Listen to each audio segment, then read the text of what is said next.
Buenos días, me llamo Beatriz Marín y estoy en el Instituto Valenciano de Terapias Naturales para hablaros de la formación de kinesiología.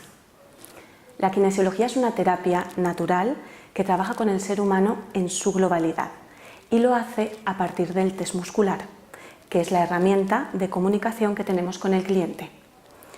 En la formación lo que vamos a hacer es aprender sobre los distintos cuerpos y campos que conforman al ser humano.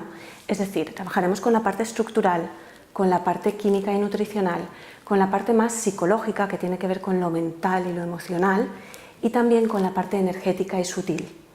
Trabajaremos con todos estos cuerpos para poder extraer la información sobre lo que le ocurre a la persona que viene a la consulta y para poder aplicar las correcciones oportunas para cada persona, porque lo bonito de la kinesiología es que es una terapia personalizada, a medida para cualquier persona que viene, y eso es lo que vamos a aprender en esta formación en el Instituto Valenciano de Terapias Naturales. Si queréis saber más, podéis llamar por teléfono, enviar un correo, visitar nuestra web o incluso quedar conmigo y os explico lo que necesitéis saber. Muchas gracias y nos vemos pronto.